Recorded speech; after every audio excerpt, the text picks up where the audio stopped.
Hello जी, एक बार फिर से आप सभी का बहुत-बहुत स्वागत है आपके अपने चैनल तारास टेस्टी प्लेनेट पे। तो आज हम बेसन की एक ऐसी अनोखी रेसिपी बनाने वाले हैं जिसे हम दादी वाली रेसिपी कहते हैं, मतलब कि जो हमारी दादी बनाया करती थी। तो इसके लिए सबसे पहले हमें क्या करना है, आप कोई एक मेजर पॉट लेके उससे अपने अकॉर्डिंग बेसन माप लेंगे। मैंने 1.5 बाउल बेसन लिया है। अब इसमें मैं एक मिक्सर के पॉट में मिर्ची, लहसुन, अदरक और प्याज को हम क्या करेंगे, ग्राइंड कर लेंगे, इसे पीस लेंगे। आप चाहे तो एकदम फाइन पेस्ट बना सकते हैं या हल्का-सा थोड़ा-सा दरदरा ही रख सकते हैं। अब जो पेस्ट आपने बनाया है उसे क्या करना है, जो बेसन आपने मेजर करके लिया हुआ है इसमें ट्रांसफ़र करेंगे। ट्रांसफ़र करने के बाद इसमें हम ऐड करेंगे कुछ मसाले जैसे कि आप हल्दी पाउडर, लाल मिर्च पाउडर, आपको तीखा पसंद है तो थोड़ा ज़्यादा डाल सकते हैं। गरम मसाला आपको लेना है यहाँ पे और नमक लेना है। नमक आप थोड़ा कम ही डालेंगे क्योंकि इसका घोल हम बनाते हैं तो बाद में जब उसे पकाते हैं तो वो उसकी क्वांटिटी कम हो जाती है, तो नमक आपको यहाँ पे हल्का ही डालना है। अब इसे आप अच्छी तरीके से फेंटेंगे, इसके बाद धीरे-धीरे इसमें वाटर ऐड करते हुए एक पतला बैटर बना के तैयार कर लेना है। देखिए इस तरीके से। और ये एक ऐसी रेसिपी है जो अभी बिगिनर्स हैं वो इसे ट्राई ना करें क्योंकि उन्हें बनाने में उनकी रेसिपी ख़राब हो सकती है। अगर आपकी आदत नहीं है कुकिंग करने की तो आप इसे अभी ना बनाएँ, आप कोई ईज़ी रेसिपी बनाएँ। ये हमारी दादी लोग की रेसिपी है। जानते हैं जब ये हमारे घरों में बनती है ना या फिर बनती थी ना, तो लूट मच जाती है। आज भी जब मैं इसे बना रही थी तो घर में तो एकदम लूट मच गई थी। बाप रे बाप! मतलब फ्राई होके कढ़ाई से निकली नहीं कि टूट पड़े सभी। तो देख रहे हैं आप, इस तरीके से पतला घोल बना के हमें तैयार कर लेना है। अब हम क्या करेंगे, एक कढ़ाई गैस पे रखेंगे और हमें जो फ्लेम है वो हाई ही रखनी है। ऐड करेंगे हम सरसों का तेल। आप चाहें तो रिफाइंड तेल में भी बना सकते हैं, लेकिन सरसों के तेल में जो स्वाद आता है ना, कसम से बहुत ही अमेजिंग स्वाद होता है। फिर तेल को इस तरीके से चारों ओर स्प्रेड कर लेना है जिससे कि जो बेसन है वो चिपके ना उसमें। फिर इसमें हम डालेंगे जीरा। मैंने करीब हाफ टेबल स्पून के करीब इसमें जीरे को ऐड किया है। अब जो घोल बना के हमने रखा हुआ है ना, आप धीरे-धीरे इसे चलाते रहेंगे और उस घोल को कढ़ाई में ट्रांसफ़र करते रहेंगे। आपको कंटिन्यू चलाना है, बीच में रुकना नहीं है, नहीं तो इसमें लम्स बनने स्टार्ट हो जाते हैं। और फिर हमने जो कटोरे में हमने बाउल में जिसमें जो बर्तन में हमने घोल बना के रखा था उसमें भी थोड़ा-सा पानी ऐड करके आप देखिए कितना पतला ये घोल है अभी। अब इसे आपको कंटिन्यू चलाते रहना है। याद रखिएगा सरसों के तेल में ही बनाइएगा। जानते हैं हमारे घर के जो बुजुर्ग हैं ना वो कहते हैं कि मतलब हमारे गाँव की भाषा में गाँव की लैंग्वेज में वो बोलते हैं कि सरसों के तेल को कड़ू का तेल बोला जाता है। तो कहते हैं आलू गोभी के तरकारी कड़ुआ तेल मांगेला। मतलब आलू गोभी की जो सब्जी होती है वो सरसों के तेल में ही बहुत ही स्वादिष्ट बनती है। एंड आगे कहते हैं अमलोलवा की चटनी पुदीन मांगेला। अमलोलवा का मतलब होता है आंवला। मतलब कि जब तक आलू गोभी की सब्जी सरसों के तेल में ना बने और आंवले की चटनी में पुदीना ना डाला जाए तब तक उसका स्वाद मतलब वो बेस्वाद होता है। ठीक है, अब देखिए रेसिपी को आपको बहुत ही अच्छी तरीके से इसे चलाते जाना है, चलाते जाना है, चलाते जाना है। और देखिए आप किस तरीके से ये थोड़ी थिक होती जा रही है। हाथ मतलब अगर आप बिगिनर हैं अभी तो आपके हाथों में दर्द हो सकता है, इसलिए आप जब तक आपको एक्सपीरियंस ना हो ये रेसिपी आप ना ट्राई करें। आपको इस तरीके से चलाते जाना है और इसको पकाने में मतलब ये घोल को जमने तक लेकर के आपको करीब 20 से 25 मिनट समय लग सकते हैं। और बीच में आपको कंटिन्यूअस इसे मतलब चलाते ही जाना है, कंटिन्यू आपको चलाते जाना है। फ्लेम आप हाई टू मीडियम अपने ज़रूरत के अनुसार करते रहेंगे ना। और इस तरीके से आपके पास नॉन स्टिक वाली पैन है तो आप उसमें भी बना सकते हैं। देखिए किस तरीके से मैं पकड़ के इसको चला रही हूँ। इसमें बहुत मेहनत लगती है लेकिन ये जब बनती है ना तो वाह! मतलब मज़ा आ जाता है रेसिपी को देख कर के, इतनी अच्छी रेसिपी बनती है। और मैं आपको बताऊँगी कि इसे हमारे घर पे क्या कहते हैं। जो ये बेसन का हम बना रहे हैं ना, इसे हमारी दादी लोग इसे बेसन का कुरवर कहती हैं और इसकी सब्जियाँ भी बनाई जाती हैं।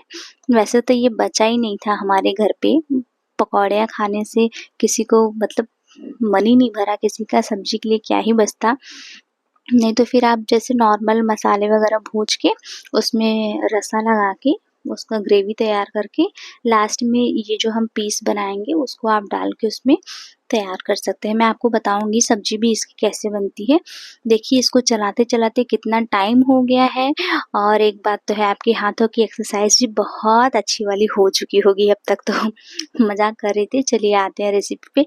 देखिए ये इतनी थिक हो गई है, अगर नमक हमने हल्का ही डाला था तो अब इसका नमक जो होगा यहाँ पे हमें सही लगेगा ना। फिर एक आपको थाली, प्लेट जो भी है आपके पास लेना है और उसके उल्टे साइड में आप हमने यहाँ पे ऑयल को ग्रीस किया हुआ है। इसके ऊपर अब हमारा जो ये हलवा बन के तैयार हुआ है इसका, इसे हम रखेंगे और इसको आपको इस पे अच्छी तरीके से फैला देना है। मैं चम्मच की सहायता से फैला रही हूँ, आपके पास स्पैचुला है तो आप उससे फैला सकते हैं। किसी भी गिलास, कटोरी या फिर प्लेट की सहायता से आप फैला सकते हैं। इस तरीके से पहले आप कोई भी आपके पास पलटा हो, पवनी हो, उसकी मदद से फैला लें। इसके बाद मैंने इसमें कटोरी में मतलब जो बाउल मैंने जिससे बेसन नापा था, उससे दबाते हुए मैं इसे अच्छी तरीके से सेट कर लेती हूँ। आपको भी इसे अच्छी तरीके से सेट कर लेना है इस तरीके से। देखिए हल्का चारों तरफ से दबाते हुए हल्के हाथ से आपको इसे सेट कर लेना है। अब सेट करने के बाद इसे हम 10 से 15 मिनट के लिए रख देंगे। 10-15 मिनट में ये मतलब सेट हो जाता है और ठंडा भी हो जाता है। देखिए कितना बढ़िया इसका गोल्डन कलर आया हुआ है, बहुत ही बढ़िया। और कढ़ाई आप देखिए लास्ट में एकदम साफ़ हो गई है। तो आप धीरे-धीरे चलाते रहेंगे, बनाते रहेंगे तो बढ़िया ये अच्छी तरीके से बन जाता है। देखिए अब हमारे ये जो बेसन का हलवा था ये सेट हो चुका है। देख रहे हैं आप किस तरीके से ये पूरा लेयर में उठ रहा है। अब आप अपने मनपसंद जैसे भी आपको पीस स्क्वायर शेप में कट करना होगा या फिर बर्फ़ी शेप में कट करना है तो आप इसे कट कर सकते हैं। तो मैंने इसे बर्फ़ी शेप दिया हुआ है, हमारे यहाँ बर्फ़ी शेप लोगों को ज़्यादा पसंद आता है तो हम इसे बर्फ़ी शेप में ही कट करेंगे। इस तरीके से आराम से मैं इसे कट कर ले रही हूँ। कट करने के बाद देखिए मैं आपको निकाल के दिखा रही हूँ इसे, कितना अच्छा ये सेट हुआ है। और पता है आपको हमारे घर पे ना तो ये जो बनता है आप इस मतलब जैसे भी सेट हुआ है ना आप ये भी खाएँगे ना तो आपको बहुत ही टेस्टी लगता है। तो हमारे घर के लोग तो ऐसे भी 1-2 मार ही देते हैं इसमें, कितना भी आप बचाते रहो लेकिन वो चला ही जाता है। तो अब इसे हम फ्राई करेंगे अच्छी तरीके से। तो सबसे पहले कढ़ाई लेना है, कढ़ाई में ऑयल को आप डालेंगे और इसे गरम करेंगे। बहुत ज़्यादा लाल नहीं करना है आपको ऑयल को, थोड़ा ये इसके ऊपर हाथ लगा के देख लेंगे और हाथ तेल को आप पूरा बर्तन में स्प्रेड करना ना भूलें। इससे क्या है ना कि चीज़ें जो चिपकती हैं वो अवॉइड किया जा सकता है। अब देखिए मैंने थोड़ा छोटा-सा टुकड़ा डाल के चेक किया, जब ऑयल हमारा थोड़ा मतलब पकौड़ों को सेकने लायक हो गया है तो इसमें हमने पकौड़े डाल दिए। आप एक बार में जितने पकौड़े फ्राई करने में कंफर्टेबल हो आप उतने ही उसमें डालें। चूँकि मेरी आदत है तो फिर मैं मतलब मैनेज कर सकती हूँ इतना तो मैंने इसमें ज़्यादा डाल दिए हैं। अब धीरे-धीरे आपको तुरंत जल्दीबाज़ी नहीं करनी है यहाँ पे, एक साइड से हल्का लाल हो जाएगा तो ये ऑटोमैटिक छोड़ना स्टार्ट कर देता है। तो इस तरीके से फिर जब ये थोड़ा एक साइड सिक जाए तो इसके बाद आप इसे उलट-पलट के सेकेंगे और आपको लो फ्लेम पे मीडियम टू लो फ्लेम पे ही इसको सेकना है। एक बैच को फ्राई करने में आपको 10 से 15 मिनट या 10 से 12 मिनट लग सकते हैं, जल्दीबाज़ी आपको नहीं दिखानी है यहाँ पे। देखिए आप किस तरीके से मैं इसे सेक रही हूँ और आप यकीन कीजिए, आप विश्वास कीजिए, देखिए कितने सुनहरे, कितने प्यारे हमारे पकौड़े बन के तैयार हुए हैं। यकीन मानिए आप जब ये बनते हैं ना, तो मैं क्या ही बताऊँ, इतनी अच्छी इसकी खुशबू आती है और इतना टेस्टी ये होता है, इतने अच्छे इसके स्वाद होते हैं ना कि आप वही तो बात है, आपका पेट भर जाएगा लेकिन आपका मन नहीं भरने वाला है इस रेसिपी से। तो देखिए ये हमारा तैयार हो चुका है, एकदम क्रंची और एकदम क्रिस्पी बेसन के यूनिक जो पकोड़े हैं, वो हमारे बन के तैयार हो गए हैं। अब मैं दूसरा बैच इसमें फ्राई करूँगी। पहला बैच हमारा रेडी है और ये निकलते पकौड़े निकलते बराबर ही ना मेरे घर पे, तो सारे जितने भी मेरे भाई-बहन हैं सब दौड़ के आ गए इसे खाने के लिए। तो वो लेके चले गए थे। अब देखिए दूसरा बैच कितने अच्छे हमारे सेट हुए हैं ना ये। तो आप अच्छी तरीके से बनाएँगे तो ये बहुत ही लाजवाब और बहुत ही क्रिस्पी, बहुत ही क्रंची टाइप के और स्वादिष्ट तो आहा हा! पूछिए ही मत आप कितने अच्छे ये बन के तैयार होते हैं। तो दूसरा बैच हमने फ्राई किया था और आप देखिए हमारे घर में सारे पकौड़े इतने सब लोगों ने खा लिए ना कि लास्ट में मुझे मतलब मैं क्या दिखाऊँ वीडियो में, तो पकौड़े ही नहीं बचे थे।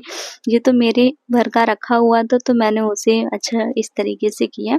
देखिए मैं इसे तोड़ के आपको दिखा रही हूँ कितने बढ़िया ये बने हैं। वीडियो को लाइक, शेयर एंड सब्सक्राइब करना बिल्कुल ना